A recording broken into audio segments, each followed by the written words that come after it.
Hello बच्चों। बच्चों आज हम करेंगे अपने क्लास 11th अकाउंटेंसी का एक बहुत ही इंपॉर्टेंट और special chapter basic accounting terms. हालांकि एग्ज़ाम के अंदर तो ये चैप्टर बहुत ही कम नंबर का है, 2 या 3 नंबर का आता है, लेकिन इसमें जो हम टर्म्स सीखते हैं वो हमारे अकाउंट्स में आगे तक बहुत काम आती हैं। और मैं उम्मीद कर रहा हूँ बच्चों, जो हमारी एक क्लास 11th की रिवीजन सीरीज़ चल रही है, स्पेशली आप इसका पूरा फ़ायदा उठा रहे होंगे, इससे अच्छे से जमकर पढ़ाई कर रहे होंगे और आपके फाइनल एग्ज़ाम्स अब आने ही वाले हैं, उसमें आप बहुत अच्छे से मेहनत करके अपने एग्ज़ाम्स को क्लियर करेंगे। और अगर आपको वीडियोस पसंद आ रही हैं तो प्लीज़ अपने दोस्तों के साथ अपने ग्रुप्स पर इन वीडियोस को ज़रूर शेयर करना। तो जल्दी से शुरू करते हैं बच्चों आज की हमारी वीडियो। तो चैप्टर नंबर 2, जैसा कि आप जानते हैं, आपको मैंने बताया था, है बेसिक अकाउंटिंग टर्म्स। तो इसमें देखो, सबसे पहली टर्म थी बिजनेस ट्रांजैक्शन। बिजनेस ट्रांजैक्शन का क्या मतलब होता है? मेनली बिजनेस ट्रांजैक्शन का मतलब है कि कोई भी ऐसी फाइनेंशियल ट्रांजैक्शन, मतलब जो मनी के टर्म्स में हो, जो हमारे बिजनेस से रिलेटेड है। सिंपल। अब इसको 2 मेन कैटेगरीज में डिवाइड किया जाता है। पहला होता है रिलेशनशिप विद अकाउंटिंग यूनिट और दूसरा होता है मोड ऑफ सेटलमेंट के बेसिस पर। तो पहले मैं रिलेशनशिप के बेसिस पर बताता हूँ। तो इसमें 2 तरह की ट्रांजैक्शंस मानी जाती हैं, पहली इंटरनल और दूसरी एक्सटर्नल। इंटरनल का मतलब है कि कुछ ऐसी चीज़ जो सिर्फ हम अपने बिजनेस के अंदर की चीज़ रिकॉर्ड कर रहे हैं। इसका बेस्ट एग्जांपल है डेप्रीसिएशन, कि भाई मेरा अपना एसेट है, उसकी वैल्यू में गिरावट हो गई और उस गिरावट को हम रिकॉर्ड कर रहे हैं। तो ये एक इंटरनल ट्रांजैक्शन है। लेकिन एक्सटर्नल ट्रांजैक्शन होती है जिसमें हम किसी बाहर के व्यक्ति का मतलब यूज़ कर रहे हैं, यानी कि या तो आप क्रेडिटर को पैसे दे रहे हो, या डेटर से पैसा ले रहे हो, बैंक को पैसा दे रहे हो, बैंक से पैसा ले रहे हो, कोई भी एक्सटर्नल अगर व्यक्ति इन्वॉल्व हो गया तो हम उसको कह देंगे एक्सटर्नल ट्रांजैक्शन। अब आते हैं दूसरे वाले साइड पर, मोड ऑफ सेटलमेंट, यानी कि सेटलमेंट के हिसाब से ट्रांजैक्शन 2 तरह की हो सकती हैं। एक को बोलते हैं कैश ट्रांजैक्शन, नकद वाली, जिसमें आप आज ही पैसे देते हो, सामान लेते हो, या सामान देते हो, पैसे देते हो। और दूसरी क्रेडिट ट्रांजैक्शन, यानी कि उधार पे, आपने क्रेडिट परचेज सुना, क्रेडिट सेल सुना, ये सब क्रेडिट ट्रांजैक्शन है। तो इन सबको हम कह सकते हैं बिजनेस ट्रांजैक्शंस। दूसरी चीज़ होती है अकाउंट। अब अकाउंट किसे कहते हैं? क्योंकि अब आपने लेजर चैप्टर पढ़ लिया है तो अब आपको पता ही है, अकाउंट मतलब एक टी शेप, वो खाता, जिसमें हम सारी रिकॉर्डिंग एक जैसी कर देते हैं। तो दैट इज सिंपली अकाउंट। तो जिसको हमने पढ़ भी रखा है, जिसको क्या बोलते हैं हम, लेजर बोलते हैं। उसके बाद है हमारा थर्ड टर्म, जिसका नाम है कैपिटल। कैपिटल बच्चों एक इंपॉर्टेंट टर्म है। कैपिटल का मतलब होता है कि जब कोई ओनर यानी कि प्रोप्राइटर बिजनेस में इन्वेस्ट करे। अब इसमें जो इंपॉर्टेंट चीज़ है वो ध्यान रखनी है कि जब हम इन्वेस्ट करने की बात करते हैं तो सिर्फ यहाँ पर हम मनी यानी कि पैसा नहीं कहते।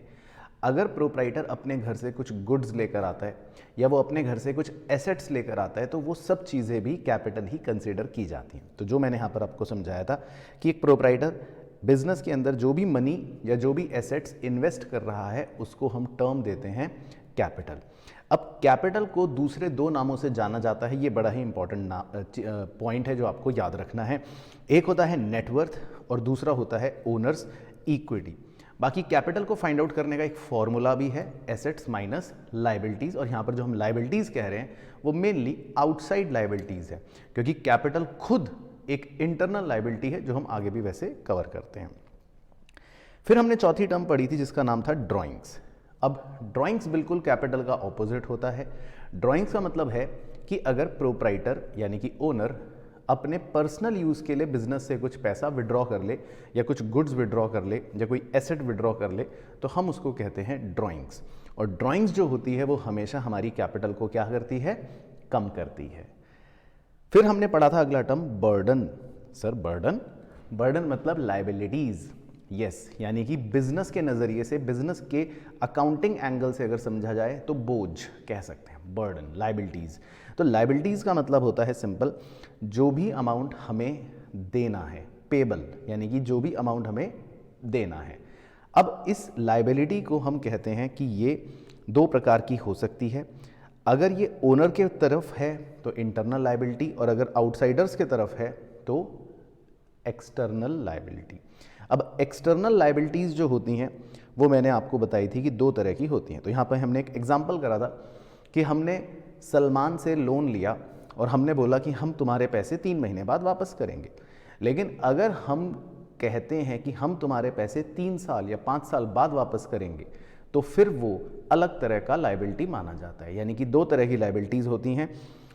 12 महीने से लंबी अवधि की लायबिलिटीज़ को कहते हैं नॉन करंट लायबिलिटीज़, और अगर हमें 12 महीने के अंदर अंदर पेमेंट करनी हो तो हम कहते हैं करंट लायबिलिटीज़। तो इसके एग्जाम्पल ज़रूर याद रखना बच्चों, एग्जाम के लिए इंपॉर्टेंट है। नॉन करंट लायबिलिटी का है बैंक लोन, और करंट लायबिलिटी में मेनली है सन्ड्री क्रेडिटर या बिल्स पेबल। अब बच्चा कहता है सर क्रेडिटर क्या होता है? तो बच्चों क्रेडिटर का आप सिंपल मतलब हमेशा याद रखना, क्रेडिटर एक ऐसी लायबिलिटी है जो बेसिकली वो व्यक्ति होते हैं जिनसे हमने उधार पर गुड्स खरीदे हैं। ये ध्यान रखना है, जिन भी लोगों से हम क्रेडिट पर गुड्स परचेज करते हैं उन्हें बोला जाता है क्रेडिटर। तो वो हमारे लिए क्या है? Current liability. अब इसी तरह इन्हीं का एक टर्म होता है डेटर। अब डेटर क्या होता है? इसमें लिखते समय हम लिखते हैं डेबिटर, लेकिन बी साइलेंट होता है बोलने के टाइम पर। ये बात यहाँ पर हमने लिखी थी। तो डेटर कौन होते हैं? ऐसे व्यक्ति, ऐसे लोग जिन्हें हमने उधार पर सामान बेचा है, यानी कि जिन लोगों को हम गुड्स क्रेडिट पर सेल करते हैं उन्हें क्या बोलते हैं? डेटर। और ये हमारे लिए होते हैं करंट एसेट्स, क्योंकि हमें इनसे 2-3 महीने या 4 महीने के बाद पैसा मिल जाएगा। फिर हमने टर्म करा था एक बहुत ही इंपॉर्टेंट जिसका नाम था एसेट्स। बच्चों ये एग्जाम के लिए बहुत इंपॉर्टेंट है, आप इसको बहुत अच्छे से करके जाना, इससे आपसे क्वेश्चन ज़रूर पूछता है। अब देखो एसेट्स क्या होते हैं? एसेट्स का मतलब एक बिजनेस के नज़रिए से हर वो चीज़ जो उसको फ्यूचर में फ़ायदा देगी या जिसका बेनिफिट भविष्य में मिलेगा, हर उस चीज़ को हम एसेट कह सकते हैं। अब एसेट्स जो होते हैं उनके बहुत सारे एग्जाम्पल्स हैं जो हमने पढ़े, देखे, समझे, सुने, लैंड, बिल्डिंग, फर्नीचर, ये वो। लेकिन इनकी कैटेगरी क्या है वो बड़े ध्यान से सुनना। हम मेजरली 3 कैटेगरीज कहते हैं, इनफैक्ट 2 मेन है, तीसरी तो अभी फिर भी कम रेलिवेंट है। पहली मेन कैटेगरी को बोलते हैं non current asset. Non current assets क्या होते हैं? इसमें 2 खास बात है, जिनका आपका उद्देश्य बेचने का नहीं होता, यानी कि जो आप अपने पास रखते हो ताकि आप लंबी अवधि तक इन्हें यूज़ करो, इनका इस्तेमाल करो, लेकिन इनको बेचोगे नहीं, ऐसा आपका इंटेंशन है। वो अलग की बात है कि आप अगले दिन बेच दो, लेकिन हमारी इंटेंशन क्या है कि हम इस मशीन को अपने पास रखेंगे 5 साल के लिए, हम इस बिल्डिंग को अपने पास रखेंगे 10 साल के लिए। तो इनको हम नॉन करंट एसेट्स बोलते हैं, और इनका लाइफ ड्यूरेशन जनरली 12 महीने से ज़्यादा होता है। अब इसमें भी 2 सब कैटेगरियाँ हैं। कुछ ऐसे होते हैं जिन्हें आप देख सकते हो, छू सकते हो, यानी कि टेंजिबल।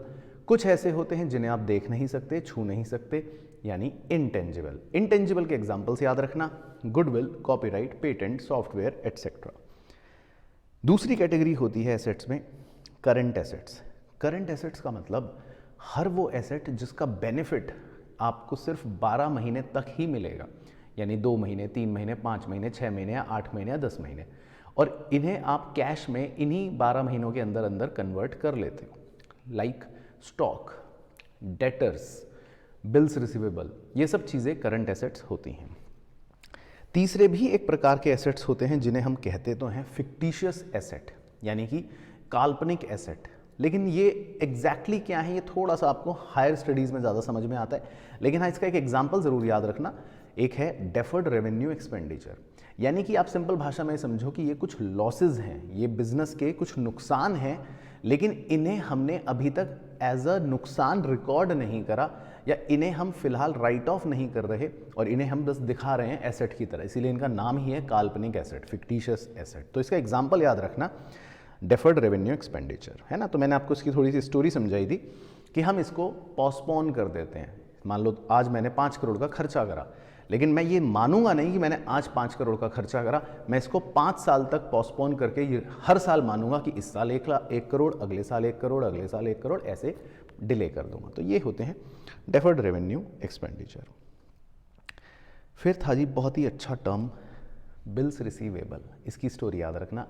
बिल्स रिसीवेबल हमेशा डेटर्स जो होते हैं उन्हीं से कहानी का रूप लेकर बन जाते हैं। क्या थी कहानी? हमने रणबीर कपूर जो हमारा डेटर है उसको गुड्स बेचे और उसने बोला कि मैं पैसे 2 महीने बाद दूंगा। अब मैंने रणबीर कपूर को कहा कि ये बात तुम लिख कर दो, और हमने ऐसे एक कागज़ पे लिखा कि mister Ranbir Kapoor you will pay 20,000 rupee after 2 months, और रणबीर कपूर ने इस पर साइन कर दिया और वो कागज़ हमें दे दिया। अब हम इस कागज़ के टुकड़े को कहेंगे बिल्स रिसीवेबल, क्योंकि इस कागज़ के बदले में अब हमें 2 महीने बाद पैसा मिलने वाला है, तो that is known as bills receivable. ये हमारा करंट एसेट होता है। इसी तरह होते हैं बिल्स पेबल। बिल्स पेबल कब होते हैं? जब भी क्रेडिटर की बात हो। अब हमने SRK से गुड्स परचेज करे थे क्रेडिट पर, वो हमारा क्रेडिटर था, वो हमसे पैसे मांग रहा था, हमने कागज़ पर लिख कर दे दिया या हमने एक्सेप्ट कर लिया कि ठीक है SRK भाई, हम तुम्हें 3 महीने बाद पैसे देंगे, और देखो हमने साइन कर दिए अपने। अब इस कागज़ के टुकड़े को हम क्या कहेंगे? Bills payable. ये हमारे लिए करंट लायबिलिटी है, क्योंकि हमें 3 महीने बाद अब पैसा देना पड़ेगा, तो दैट इज करंट लायबिलिटी। अब 2 छोटे छोटे फॉर्मूले याद रखने हैं आपको। पहला टर्म है ट्रेड रिसीवेबल, इसमें हम डेटर्स और बिल्स रिसीवेबल दोनों को जोड़ लेते हैं। दूसरा टर्म है ट्रेड पेबल्स, इसमें हम क्रेडिटर्स और बिल्स पेबल दोनों को जोड़ लेते हैं। तो ये एक तरह से एग्रीगेट है इन दोनों टर्म्स का। आइए छोटा सा क्विक रिकैप। तो डेटर्स और बिल्स रिसीवेबल दोनों क्या हैं? Current assets. और क्रेडिटर्स और बिल्स पेबल दोनों क्या हैं? Current liabilities. चलो तो चेक करूंगा कि आप वीडियो ध्यान से सुन रहे हो कि नहीं। तो आपको इस वीडियो के कमेंट में मुझे यही फॉर्मूले बताने हैं, आपका रिवीजन हो जाएगा और मुझे पता लग जाएगा कि आपने वीडियो देखी है यहाँ तक भी, और पूरी तो देखोगे ही, मैं मान के चल रहा हूँ। ट्रेड रिसीवेबल का फॉर्मूला और ट्रेड पेबल का फॉर्मूला शॉर्ट में लिख के भेज देना कमेंट में, मैं समझ जाऊंगा। ठीक है, चलो आगे बढ़ते हैं। अगली टर्म हमने करी थी रिसिप्ट्स। ये भी एक इंपॉर्टेंट टर्म है। रिसिप्ट्स का मतलब होता है पैसा मिला या मिल जाएगा, दोनों चीज़ें, यानी कि अमाउंट रिसीव्ड और रिसीवेबल। लेकिन इसको 2 कैटेगरीज में डिवाइड किया जाता है बच्चों। एक को बोलते हैं हम रेवेन्यू रिसिप्ट्स। रेवेन्यू रिसिप्ट्स का मतलब आप ऐसे समझ लो, एक तरह से छोटी रिसिप्ट्स, रोज़मर्रा वाली, डे टू डे नेचर वाली, जो हमारा मेन बिजनेस का काम है। लेकिन कैपिटल रिसिप्ट्स मतलब आमतौर पे मोटी रिसिप्ट्स, यानी कि कुछ ऐसा हो गया अचानक से जो हमारा डे टू डे बिजनेस का काम नहीं है। तो देखो दोनों के अपने अपने एग्जांपल्स होते हैं। रेवेन्यू रिसिप्ट में है सेल ऑफ गुड्स, हम गुड्स बेचते हैं, रोज़ का काम है। सेल ऑफ सर्विस, कमीशन मिल गया, ये सब हमारा day to day main business का काम है। लेकिन जब हम कुछ अलग करते हैं जो हमारा मेन रेगुलर काम नहीं है और फिर भी पैसा मिल गया, तो उसको कैपिटल रिसिप्ट बोलते हैं। जैसे सेल ऑफ एसेट, हमने कोई फिक्स्ड एसेट अपना बेच दिया, हमने मशीन बेच दी, तो ये हमारा मेन काम नहीं है, वो तो इत्तेफाक से किसी साल मशीन खराब हो गई तो हमने बेच दी, तो ये है कैपिटल रिसिप्ट। फिर है इसके बाद अगला इंपॉर्टेंट टर्म, इसका नाम है एक्सपेंडिचर। एक्सपेंडिचर का मतलब होता है जब हम कुछ अमाउंट खर्च करते हैं या खर्च कर देंगे, यानी कि अमाउंट स्पेंट या लायबिलिटी इनकर्ड, किस चीज़ के लिए? या तो एसेट्स खरीदने के लिए। अब एसेट्स का मतलब यहाँ पर बेसिकली हम मानते हैं हम लंबी अवधि वाले नॉन करंट एसेट्स की बात कर रहे हैं, या फिर अपने रोज़मर्रा के लिए सामान खरीदने के लिए, जिसको आप छोटा मोटा खर्चा कह सकते हो। तो देखो इसलिए एसेट्स को मैंने ब्लू कलर कर रखा है और गुड्स और सर्विस को ग्रीन कलर कर रखा है। इसी से हमारे 2 कैटेगराइजेशन बड़े अच्छे से समझ में आते हैं। जब हम रोज़मर्रा के लिए कुछ गुड्स या सर्विस वगैरह सामान खरीदते हैं या खर्चा करते हैं, छोटे खर्चे, उन्हें कहा जाता है रेवेन्यू एक्सपेंडिचर, क्योंकि इनका बेनिफिट 1 साल के अंदर अंदर ख़त्म हो जाता है। लेकिन जब हम कुछ बड़े खर्चे करते हैं, जब हम एसेट्स खरीदते हैं, लेट से मैंने एक बहुत बड़ा मशीन खरीदा, इक्विपमेंट खरीदा, तो इसका बेनिफिट तो 12 महीने से बहुत ज़्यादा चलता है, तो उनको बोलते हैं हम कैपिटल एक्सपेंडिचर, है ना। तो ये बात हमें ध्यान रखनी है। रेवेन्यू एक्सपेंडिचर को ही हम एक्सपेंस भी कह सकते हैं। तो एक्सपेंस एक अपने आप में वैसे एक अलग टर्म बन गई, लेकिन आप अपने समझने के लिए कह सकते हो कि रेवेन्यू एक्सपेंडिचर इज एक्सपेंस, क्योंकि एक्सपेंस जो होता है वो भी 1 साल के अंदर ख़त्म हो जाता है, वो उसका बेनिफिट हम 12 महीने में यूज़ कर लेते हैं। फिर था डेफर्ड रेवेन्यू एक्सपेंडिचर, ये मैंने आपको पहले ही बता दिया, जो फिक्टिशियस एसेट की सेम कहानी थी, that is deferred revenue expenditure. फिर बच्चों हमारा अगला टर्म होता है इनकम। इनकम का मतलब एक तरह से कि किसी भी बिजनेस के लिए मुनाफा, आखिर उसने प्रॉफिट क्या कमाया। तो इसका एक मैथमेटिकल फॉर्मूला है, एक तरफ हम लिखते हैं रेवेन्यू और दूसरी तरफ हम लिखते हैं एक्सपेंस। तो रेवेन्यू में से एक्सपेंस को माइनस कर देंगे तो वो होता है इनकम या प्रॉफिट। और रेवेन्यू कहने का मतलब, हमेशा ध्यान रखना, हम रेवेन्यू रिसिप्ट बोलना चाहते हैं, तो वो बात हमने नीचे अलग से लिख रखी है।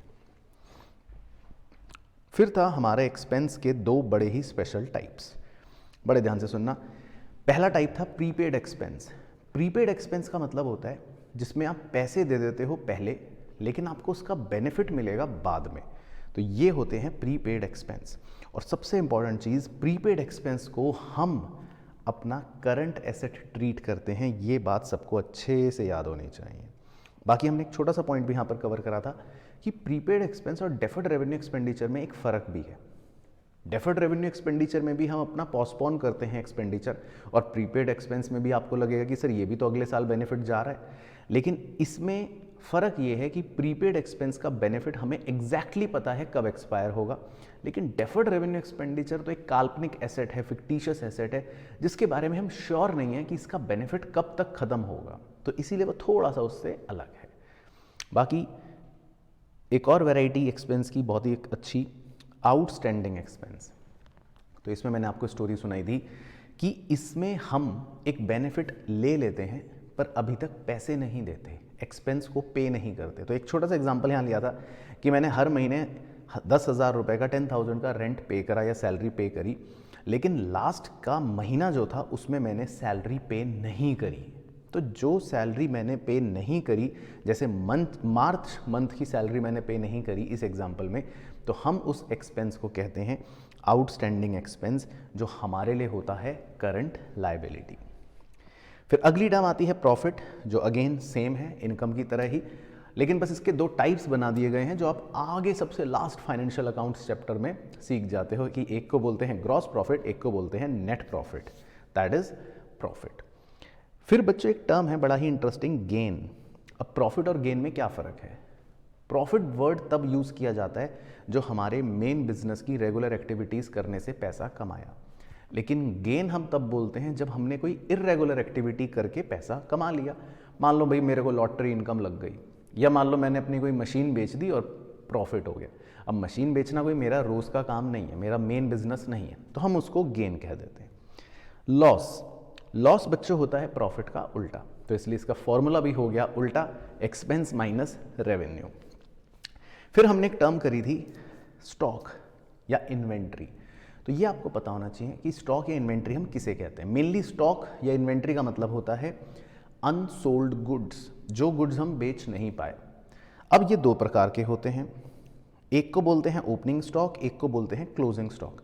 ओपनिंग स्टॉक वो होता है जो हमारे first day of the financial year वाले दिन है, यानी 1 अप्रैल, और क्लोजिंग स्टॉक वो होता है जो हमारे last day of the financial year पे है, यानी 31 मार्च। तो these are names only, opening stock, closing stock. बाकी स्टॉक की अलग अलग कैटेगरियाँ होती हैं। हम रॉ मटेरियल बोलते हैं, कुछ मैन्युफैक्चरिंग कंपनियां रॉ मटेरियल्स भी खरीदती हैं, कुछ वर्क इन प्रोग्रेस भी होता है उनके पास, जिसको बनाकर फिर फाइनली बनता है फिनिश्ड गुड्स। तो रॉ मटेरियल के अलग अलग ये प्रकार भी हो सकते हैं, मतलब स्टॉक के। उसके बाद एक और बड़ी इंटरेस्टिंग टर्म बच्चों हमने पढ़ी थी, डिस्काउंट। अब डिस्काउंट वर्ड तो सबने सुना है कि सर छूट मिल गई, राइट, रिडक्शन इन प्राइस, लेकिन ये दो टाइप का होता है। एक को बोलते हैं ट्रेड डिस्काउंट, एक को बोलते हैं कैश डिस्काउंट। फ़र्क समझना ध्यान से। ट्रेड डिस्काउंट उसे बोला जाता है जब आप बल्क में क्वांटिटी परचेज करें। एक टी शर्ट है 1,000 रुपये की, लेकिन अगर मैंने 100 टी शर्ट्स खरीदनी है तो वो 1,00,000 रुपये की हैं, पर दुकानदार बोलेगा चलो ठीक है आपको मैं 10% डिस्काउंट दे दूंगा, तो मैं इस डिस्काउंट को कहूँगा ट्रेड डिस्काउंट। कैश डिस्काउंट अलग होता है। कैश डिस्काउंट होता है जब हम कोई जल्दी पेमेंट या टाइमली पेमेंट करते हैं। एक टी शर्ट है 1,000 रुपये की, लेकिन मैंने बोला मैं आज ही पैसे दे दूंगा, 5 महीने बाद नहीं दूंगा, आज दे दूंगा, और जल्दी पेमेंट करने के बदले में मुझे दुकानदार ने कहा चलो ठीक है 100 रुपये तुम्हारे माफ़। तो मुझे 10 दिन के अंदर अंदर अगर पेमेंट करनी है, अगर आप देखो वो एग्जाम्पल याद करो, तो 900 रुपये ही देने पड़ेंगे। तो जो मेरे 100 रुपये बचे उसे कहूँगा कैश डिस्काउंट। तो पॉइंट ये है कि कैश डिस्काउंट जो होता है वो हमेशा अर्ली पेमेंट के लिए मिलता है, जबकि ट्रेड डिस्काउंट जो होता है वो बल्क क्वांटिटी में खरीदने पर मिलता है। और ट्रेड डिस्काउंट को हम बुक्स में कभी रिकॉर्ड नहीं करते, आगे के चैप्टर में भी आप सीख लोगे या पढ़ लोगे, अगर पढ़ा है तो याद आ जाएगा, लेकिन कैश डिस्काउंट को हम बुक्स में रिकॉर्ड करते हैं। तो ये पॉइंट भी हमें पता होना चाहिए। इसके अलावा कुछ और भी छुटमुट पॉइंट्स हैं, जैसे कि एक बैड डेट। बैड डेट बच्चों मतलब होता है कि अगर कोई हमारा डेटर हमें पैसे नहीं दे पाएगा तो हम उस अमाउंट को समझ लेते हैं कि ये पैसा हमारा मर गया, यानी कि बैड डेट। और इसी तरह एक और स्टार पॉइंट है डेप्रीसिएशन। डेप्रीसिएशन में मैंने आपको लिखवाया था कि अगर हमारे किसी भी फिक्स्ड एसेट की वैल्यू में गिरावट होती है तो हम उसे क्या बोलते हैं, डेप्रीसिएशन। तो कुल मिलाकर ये वो 22 टर्म्स हैं जो आपको इस चैप्टर में अच्छे से आनी चाहिए। तो प्लीज़ मुझे कमेंट करके बताना कि आपको पूरा चैप्टर अच्छे से रिवाइज हुआ कि नहीं, और इस रिवीजन सीरीज से आप अच्छे से पढ़ाई कर रहे हैं कि नहीं। आई होप सबका बहुत अच्छी तैयारी हो जाए क्लास 11th की। और इस वीडियो को लाइक शेयर ज़रूर कर देना अगर फ्रूटफुल लगा हो, और बाकी बने रहना इस सीरीज़ में, क्योंकि बहुत जल्दी हम अभी क्वेश्चन सीरीज़ भी इसी के अंदर स्टार्ट करेंगे, सैम्पल पेपर क्वेश्चंस भी सॉल्व करेंगे, और 3 आवर के मॉक टेस्ट्स भी आपके इसी के अंदर डिस्कस करेंगे। चलो बाकी मिलते हैं नेक्स्ट वीडियो में। Till then take care, bye bye, अपना ध्यान रखें।